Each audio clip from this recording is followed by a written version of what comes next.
Welcome to Outside Sales Talk, where we meet with industry experts to learn the strategies and tactics that make them successful. I'm your host, Steve Benson, and I've helped thousands of salespeople all over the world crush their quota. Today, I'll help you crush yours. Welcome to Outside Sales Talk. Today, we're talking with Wes Schaeffer, and we're going to talk about how to optimize your selling time in the field. So Wes is CEO and founder of The Sales Whisperer, a sales training, marketing, and consulting firm.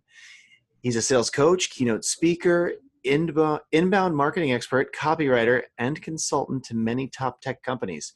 Wes is also a podcaster himself, hosting the Sales Podcast, which has more than 300 episodes, which I can't imagine. and the one at a time.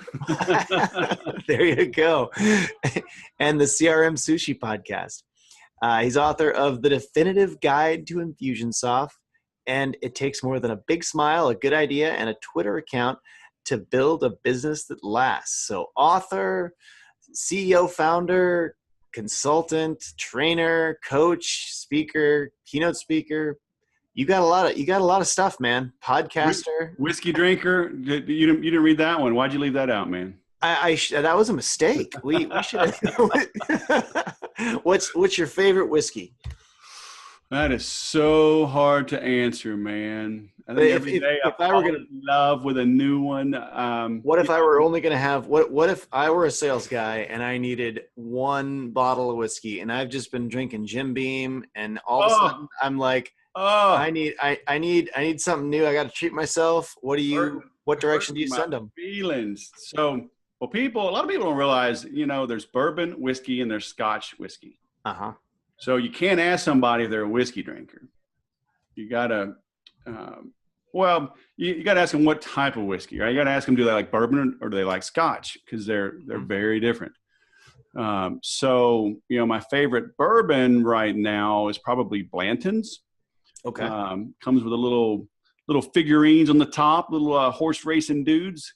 And my favorite Scotch, who knows? I'm going to Scotland in November. So I'll let you know. I've got quite a few flavors.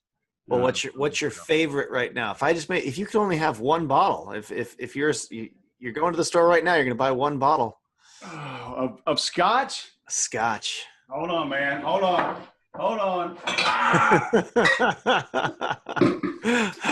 I love that it's within arm's reach. My wife made me, the collection got a little big. My wife made me move it out of the front of the house to my office. Mm-hmm. That's a perfect place for it. Yeah, this Balvenie. Okay. Double wood. I have had the Balvenie double wood, but not in a brown bottle like that. Age 17 years. Oh, I think I've had the 12. I've had the 12. This is about $199. So this is, not everybody gets to sip this when they come to the house. So, all right. So you get one bottle, you're going with I've always called that Balvenie, but I'm not very well cultured. Yeah, that could be a Balvenie, I think is correct. But what's kind of funny is that Costco, believe it or not, has very good Scotch and bourbons. Like their Costco brand, or just the brands they carry? Yes, Costco. It's kind of shocking. I know some snobs will turn their noses up, but I will buy big bottles of that and just keep it in the house. So when somebody comes over that doesn't know much, and I don't know if I like them enough for this. Right. I'll drink it with them. I will drink it and I enjoy it. So I'll share that. So, if you're new to bourbons and scotches, go get you some Costco. Well, that is great advice. So we'll now move on to the outside sales portion. But yeah, it is sales, man. You got to know how to drink. That's right. So your sale could be over before it begins if you show up with the wrong booze. That's a good point. That is a great point. So, Wes, you've got deep expertise, obviously, in so many areas. So we've kind of selected a few topics to have you discuss with respect to field sales and outside salespeople. So how can outside sales reps maximize their time out in the field in front of customers and leads? They should use Badger mapping software. That's a good idea. I love where your head's at. I love where your head's at. Any other ideas? That's it. We're done. Let's have a drink. All right, it's a wrap. Break. But being semi-serious, that it is a good tool. So back in the day when I was knocking on doors, working in territories, I had to batch my efforts, right? And still to this day, I'll batch my efforts. I batch my own podcast production and recording. I batch my content creation. So as an outside salesperson, it's like Southwest Airlines. They make money because they keep their planes in the air more than everybody else. They have that 20-minute turnaround time, right? Mm-hmm. They're not sitting on the tarmac, parked at the gate for 2 hours because you're not making money if the plane's not flying. So you're not making money if you're driving around across town. So be efficient with your efforts. When my last technology job, I lived in Texas, but I covered 18 Western states. Okay. And I had my target accounts, and I would call and call and call. And once I landed one key account appointment, all right, let's say I'm calling for next week. Hey, can you meet Wednesday, Thursday next week? They go, yeah, I can meet Wednesday, 10 a.m. Great. Now I make my plans, and I'm calling like crazy all around that location. Mm-hmm. Steve, I'm going to be in, San Francisco. I'm going to be in Mountain View. I got a 10 a.m. appointment Wednesday. How about lunch on Wednesday, lunch on Thursday? What works for you, right? I'm going to start working around that area to be as compact and efficient as I can. Mm-hmm. Because especially when you work a distant territory, when they know you're coming into town, prospects tend to be a little more accommodating. Mm-hmm. Right? A little more willing to meet. So, that's one thing that I would recommend. And so, having a tool like yours can be a big help. Even working, a local area if you're not traveling. Mm-hmm. Absolutely. Well, that's one of the key things we're trying to do around here. As a sales speaker and author, you encourage people to try to sell more and faster. To achieve a better work-life balance. What is the first step you recommend to do that? You have two different things going on there. And in general, and everything I say, I'll probably contradict myself 5 minutes later. Okay? Such is life. Because you want to sell faster. Time kills deals. Conversely, if you appear to be hungry or desperate and you're trying to push a sale and close it prematurely, you may close that sale at the end of the month, end of the quarter, but it's going to be tougher to sell to that person again, and it's going to be really tough to sell to them at full price. Okay, so there's a time to push, there's a time to kind of coast and let the deal kind of germinate and work its way through, right? So you need to understand that unless there's a call to action, no action will be taken. Okay. You have to learn how to work through the scenario so that the sale becomes an easy and obvious next step. But sometimes it's not. So sometimes you do have to actually ask for the sale. Personally, like if I'm doing it right, the prospect is saying, hey, well, what are the next steps? Or, hey, how do we get started? Or, hey, I really like this. Can you send me a link? I'm ready to get started. That's when you did it absolutely perfectly. But I've done sales for 22 years. I get some of those, but not everyone is like that. So you need to understand how to move the sale along, when to push, when to pull. And honestly, a lot of that is just over time. I just got done with Brazilian Jiu-Jitsu. I train 4 or 5 times a week. I'm still a white belt. And this brand new kid came in, really strong, young, but I beat him. I beat him pretty easy because he just hasn't put in the effort, hasn't put in the time yet, the repetitions. But then I trained with some brown belts that have been trained in many more years. They beat me easily, and I'll get frustrated sometimes. And they're like, just keep showing up, put in the time, put in the reps. Yes, you have to train perfectly, right? Practice doesn't make perfect. Perfect practice makes perfect. So I don't practice doing the wrong things, right? I practice doing the right things over and over and over again. So you have to become a student of human nature. You have to understand your number one job or the number one trait is empathy, right? Being able to see things through their eyes, through the eyes of the prospect, not being hungry. So it's a big balancing act. So I've seen you address some of the harder emotional parts of sales and how the job can really put stress on some people.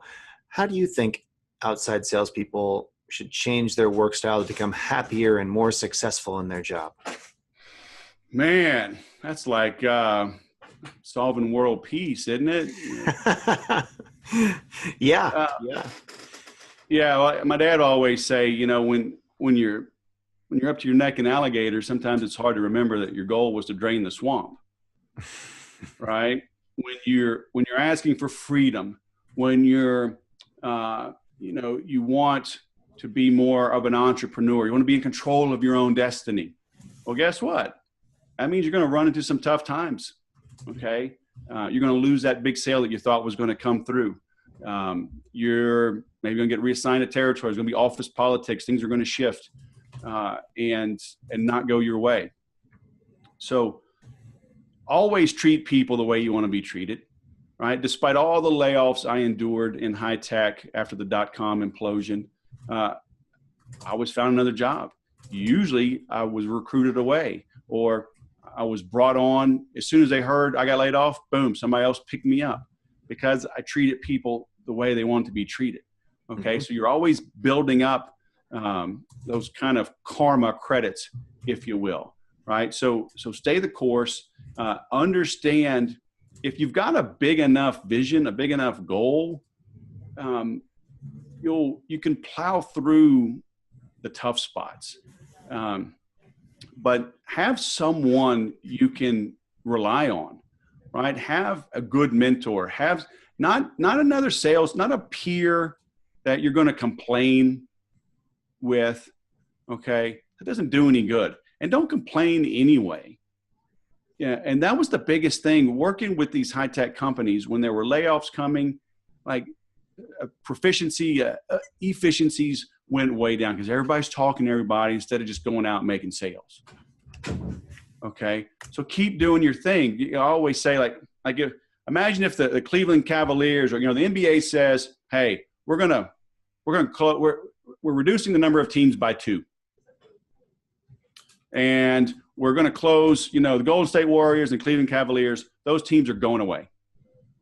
Okay, would Steph Curry or LeBron James have any problems getting picked up? Okay, obviously, I think somebody'd take them. Yeah, so obviously not everybody on both teams. There's not enough room, right? Teams can have 14, 15 players. So some of the guys are going to be out of a job, but the best guys will not be out of a job, okay? Because they're the best because of their work ethic, okay? The reps that they put in. So keep doing the hard things that nobody wants to do, and things will work out for you. And that's what's tough, like doing jujitsu. I'm going and doing these drills. It's literally like Karate Kid. Wax on, wax off. You're like, why am I doing this? Why am I doing this? And then he throws a punch and wham, the kid knocks the punch away, right?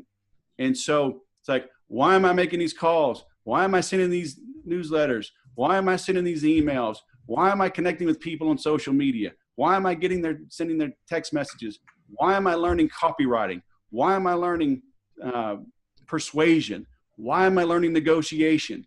Because you're building this huge foundation, and it's just sometimes you can't quite see it, right? But it's like this new kid came today. I was doing moves like I haven't done before. They were sunk in my brain though, and finally I get somebody new enough. He just doesn't know. It's not that he's a young kid, great athlete. He's going to be good, but he hasn't trained. And I'm like, because I've put in the time, 17 months, 4, 5, 6 days a week, these things start to sink in. And then when you're ready, you can take advantage of it. Right. So it's kind of a long answer, right? But it's how it goes. Yeah, no, and there's a lot of wisdom there.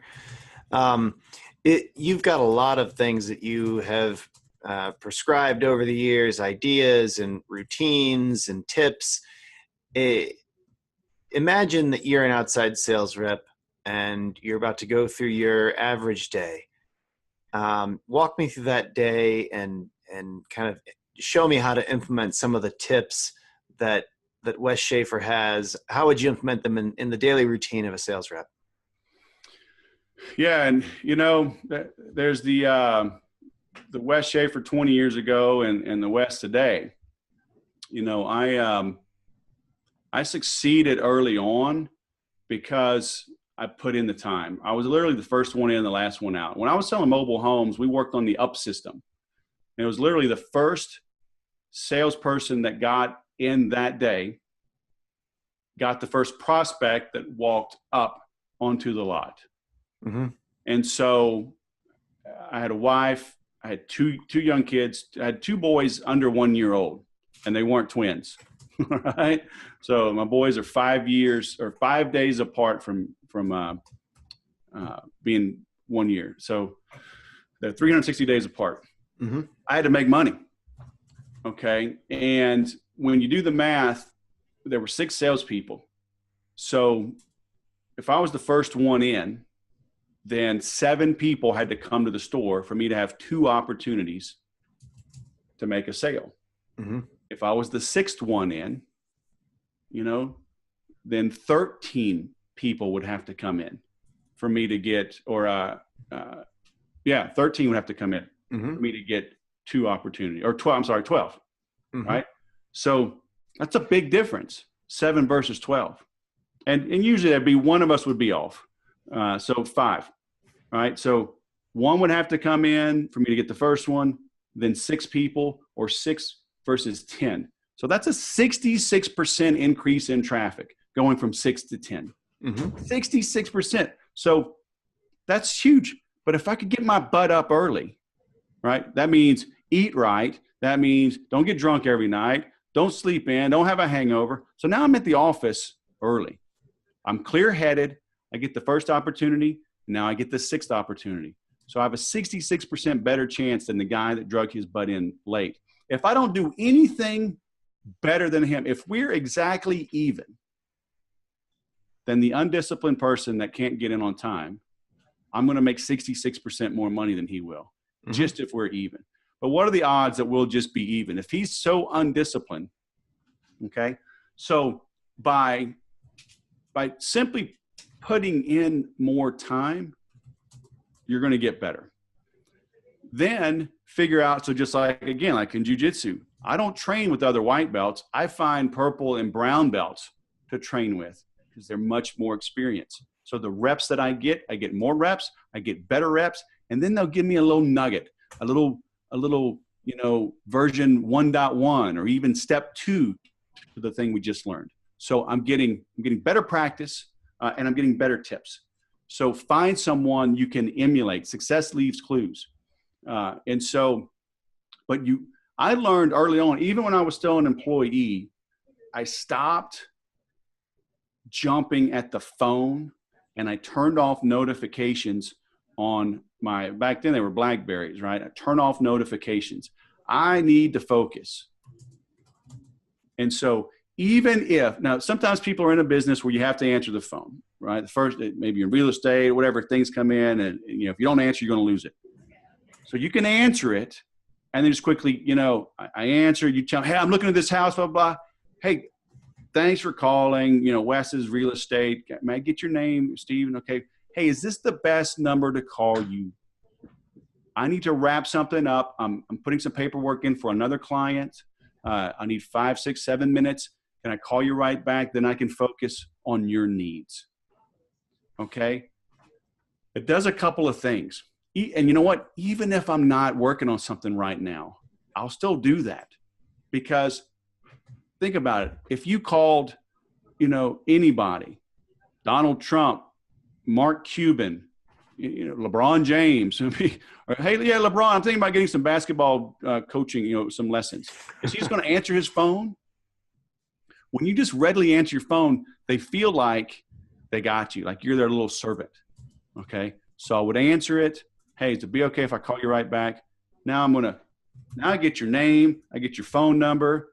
You know, even in my business, I'm getting emails. I'll look somebody up real quick. I'll find them on LinkedIn. I'll find them, find their website, find their About Us page, and I'm going to calm myself down.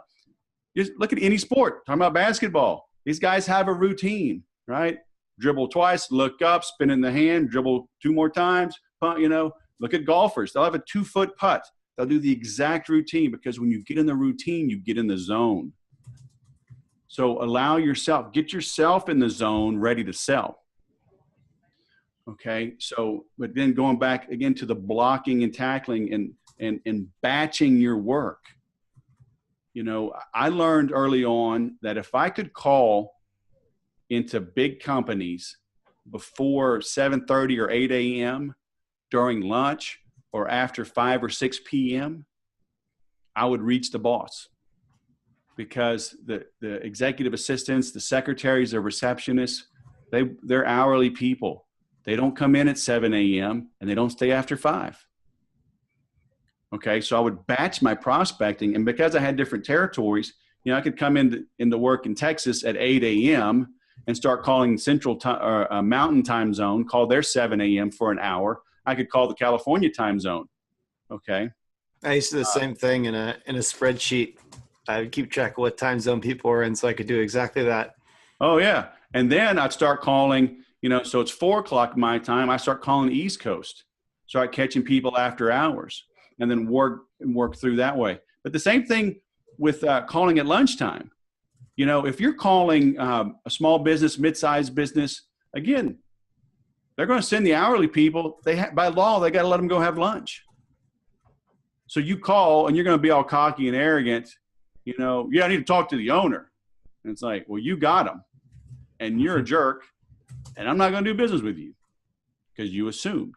Right? You assumed that the person answering the phone was some lowly little gatekeeper or something. Treat everybody like humans. Remember going back earlier, treat everybody right. Treat them like humans. It's going to come back in a good way for you. Very cool.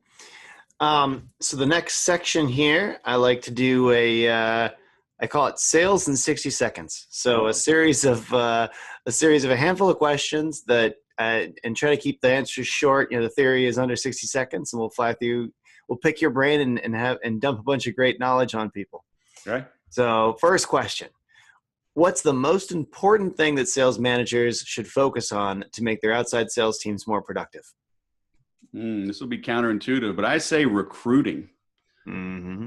Mm-hmm. Okay. Let everyone know that the bottom 10% are going to be replaced. Keep bringing in good blood, new energy, and everyone will kind of bring their game up. And what's your best tip to prioritize clients when it gets busy? You got to have a good team. You know, you got to be able to delegate. You know, don't try to do everything yourself.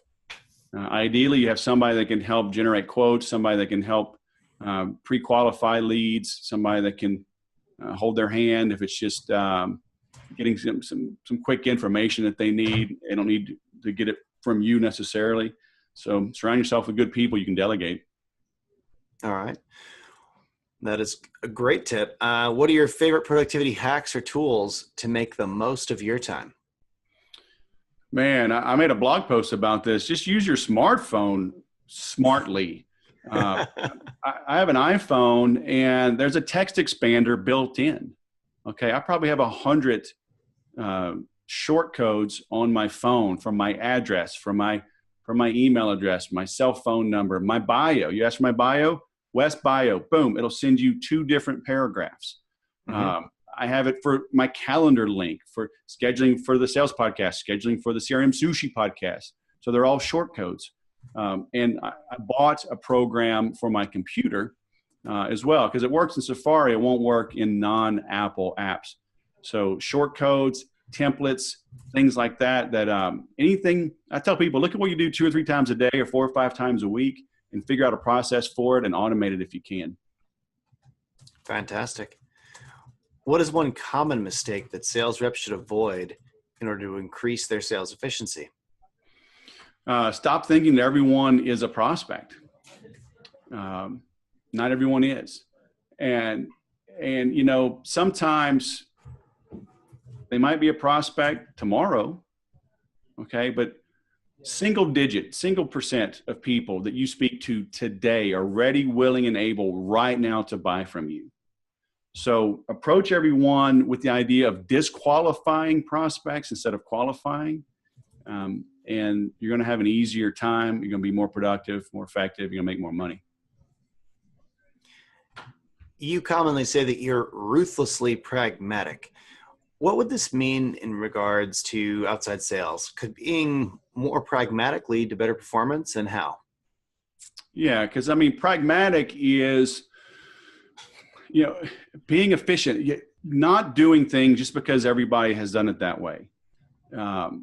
Again, success leaves clues. So if I see somebody doing something and they're more successful than me, I'm going to follow in their footsteps. But as I'm following, I'm analyzing like, okay, this is better than what I was doing, but I'm still going to try to figure out, does this even need to be done at all? Okay. There's a lot of things that we do that don't need to be done. So I'll always be asking, why are we doing it? Why is it done this way? And because you can automate, right? You can delegate, or you can just delete it, right? Eliminate. So be ruthless in the elimination of silly things that don't add value to your life or your prospects' lives. All right.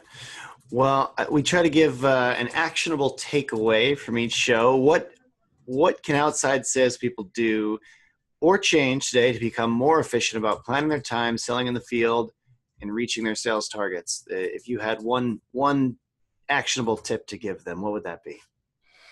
I would go back to just what I was saying about using tools to use your smartphone, your iPhone, your computer. There's this program, I've got it called Text Expander. I think it works on any type of computer. Learn to be as efficient as you can in everything that you do if it's worth doing. Mm-hmm. Okay. And do not be afraid, again, to delegate. I would push so much back onto my team. Hopefully you have a team. If you don't have a team, get a team. Hire a VA. You can get a VA overseas for $5 an hour. Okay. You're a salesperson. You're an entrepreneur. You own your own business. Think like a business owner.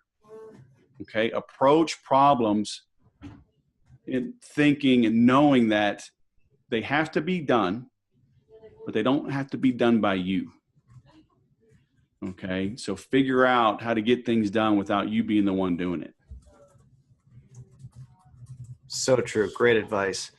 From all your experience speaking and consulting with different leaders in outside sales, what's your best advice you'd like to give our listeners? In sales, remember that whoever's asking the questions is in control of the conversation. But you can ask too many stupid questions. That is fantastic. Okay. Some people say there's no wrong questions, no bad questions. In sales, there's a stupid question, right? Imagine, you get 30 minutes with Mark Cuban, right? And so you get him on a break from Shark Tank, and you're like, "Hey, Mark, what is the proper image size for a Facebook group?" Okay, that's a dumb question. Mm-hmm. Yeah. So the book, Spin Selling, it's probably 20 years old now at least. I read it almost 20 years ago. I was given it in like 2000, so 18 years ago. So I think it came out in 96, so maybe it's 22 years old, right? It's still relevant. Spin, right? Situation, problem, implication, need, payoff. Situational questions. Hi, Mark Cuban. How many computers do you have at your company? That's a stupid question to ask an executive. Mm-hmm. So yes, if you're asking the questions, you're in control of the conversation until they end the conversation. Now, if you're asking more impactful type questions that get them involved, get their emotions, get their juices flowing, we've all had it. You've had it. Okay, yeah, Steve, go ahead. Yeah, I got 15 minutes. And you get them involved. And now it's 30 and 45 minutes. It's an hour. It's 2 hours. They're clearing their calendar. They're ordering in lunch. Next thing you know, you're there half a day and you're about to close this big account, super fast because you brought up what mattered to them. And so you do that by asking better questions. So I should modify that, right? Whoever's asking great questions is in control of the conversation. Yeah, such a great thought to keep top of mind. Well, next, what I like to do, just because a lot of our listeners are listening to this while they're on the road or cooking dinner or whatever, a lot on the road actually is the most common from what they tell us. I like to summarize all the things because people often aren't taking notes. So I'll try to summarize the things that you've said here in a minute or two. So first, one key to maximizing your selling time is batching your work and appointments to be as efficient as possible. For example, when you have a set appointment in a city, see who else you can meet with in that area and make the most out of your time there. And of course, yes, I know a certain piece of software that helps with that. The Badger map. Anyway, I do appreciate I appreciate that you appreciate what we do. So you need to understand how to move the sale along and when to push forward. Work through the scenarios so that you don't actually have to ask for the sale, but it's a natural next step. Focus on practicing the right things and always keep learning to improve your sales skills. We also learned today that empathy and the ability to put yourself in the customer's shoes are key to success in sales.